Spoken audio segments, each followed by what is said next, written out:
자, 오늘 본문은 창세기 33장 12절에서 20절입니다. 에서가 이르되 우리가 떠나자 내가 너와 동행하리라. 야곱이 그에게 이르되 내 주도 아시거니와 자식들은 연약하고 내게 있는 양떼와 소가 새끼를 데리고 있은즉 하루만 지나치게 몰면 모든 떼가 죽으리니 청하건대 내 주는 종보다 앞서가소서. 나는 앞에 가는 자축들과 자식들의 걸음대로 천천히 인도하여 세일로 가서 내 주께 나아가리다. 에서가 이르되 내가 내 종 몇 사람을 내게 머물게 하리라. 야곱이 이르되 어찌하여 그리하리이까. 나로 내 주께 은혜를 얻게 하소서 하매 이날에 에서는 세일로 돌아가고 야곱은 숫곳에 이르러 자기를 위하여 집을 짓고 그의 가축을 위하여 우릿간을 지었으므로 그 땅의 이름을 숫곳이라 부르더라. 야곱이 밧단 아람에서부터 평안히 가나안 땅 세겜 성읍에 이르러 그 성읍 앞에 장막을 치고 그가 장막을 친 밭을 세겜의 아버지 하몰의 아들들의 손에서 백크시타에 샀으며 거기에 제단을 쌓고 그 이름을 엘렐로헤이 이스라엘이라 불렀더라. 예. 자, 형 에서의 화해 이후 이제 둘은 헤어질 시간이 옵니다. 오늘 본문은 그 이후의 가정을 보여주고 있습니다. 여러분, 야곱은 20년 전에 하나님과 약속을 했죠. 그죠? 나로 하여금 평안히 돌아오게 하거든 거기서 제단을 쌓겠다라고 했었습니다. 그 약속을 하나님과 약속했었는데 그 20절에 보면 거기에 제단을 쌓습니다. 어떻게 보면 그는 자기의 부르심을 인식하게 되는 것이죠. 자, 형에서는 세일로 함께 가자라고 에서가 간곡히 부탁하죠. 그죠? 근데 그 요청을 물리칩니다. 그는 자기가 가야 될 곳은 형이 있는 세일이 아니라 가나안 땅이라는 걸 알고 있었어요. 그래서 가나안 땅으로 돌아와서 하나님께 제단을 쌓습니다. 이 형 에서가 언제 또 마음이 바뀌어서 자기를 죽일지 모른다라는 두려움에서 그렇게 한 게 아니라 그게 아니라 자기의 부르심 때문이라는 거예요. 자기가 가야 할 곳이 여기라는 걸 알기 때문에 그렇습니다. 그러니까 여러분, 하나님을 만나면 자신의 사명과 자신이 있어야 될 곳을 인식하는 것이죠. 지혜와 계시의 성령이 우리에게 임하셔서 제일 먼저 아는 게 뭐예요? 우리의 부르심의 소망이 무엇인지 깨닫는다 그랬잖아요. 에베소 1장 17절에. 그러니까 자신의 사명을 인식하게 돼요. 내가 있어야 될 곳. 내가 부름 받은 건 아버지 아브라함이 그리고 할아버지 아브라함이 아버지 이삭이 있었다. 아브라함, 이삭, 야곱이 있었던 약속의 땅으로 받았던 바로 그 가나안 땅이라는 걸 알고 있는 겁니다. 그러니까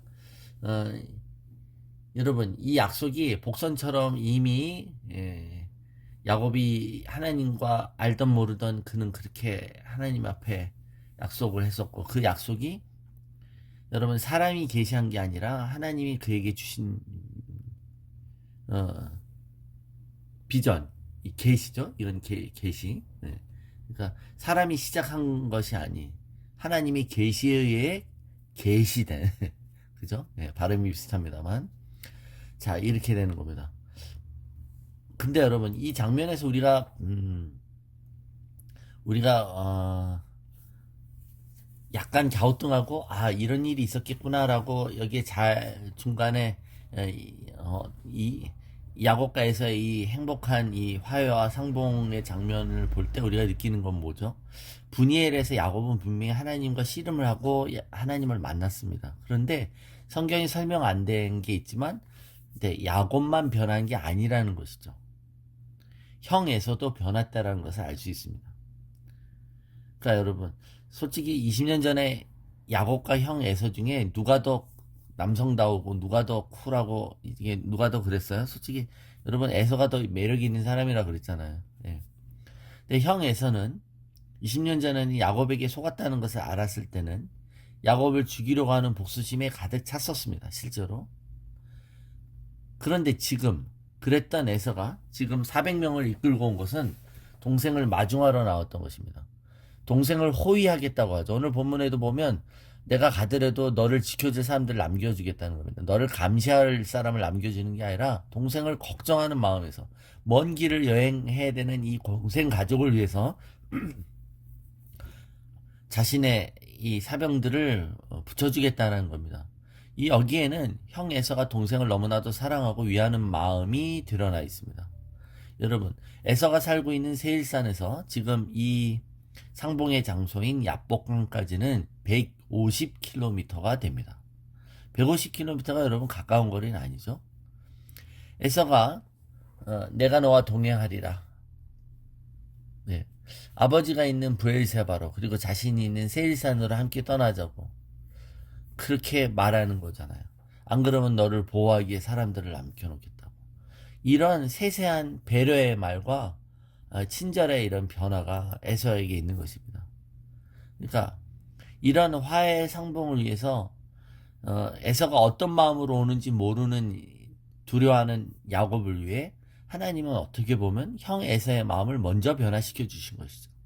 우리는 에서가 어떤 과정을 겪었는지 알 수는 없습니다. 그러나 여러분, 여기에는 하나님의 손길이 있었던 것이죠.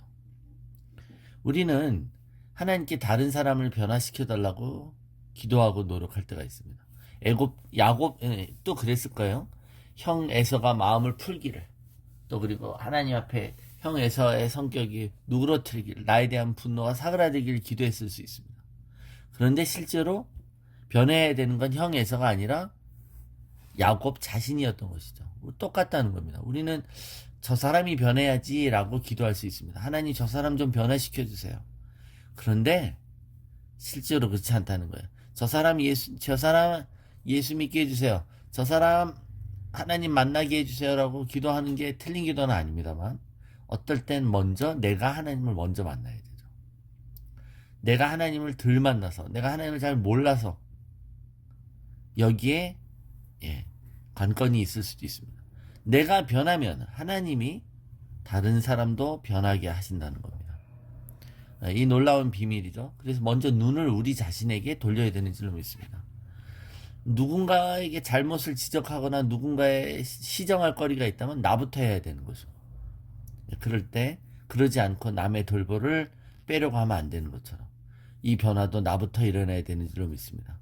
그래서 하나님이 늘 우리를 부지런하게 성실하게 다가오셔서 우리에게 말씀해 주시고 우리를 꾸짖어도 주시고 우리에게 경각심도 주시고 또 우리에게 친절하게 회개하도록 성령의 감동 주시는 줄로 믿습니다. 그때 그걸 자꾸 외면하고 화살을 남에게 돌리고 핑계를 남에게 돌리는 게 아니라 하나님의 말씀을 통해 우리 자신을 먼저 성찰하고 하나님의 눈으로 우리 자신을 발견하는 저와 여러분 되시기를 축원합니다.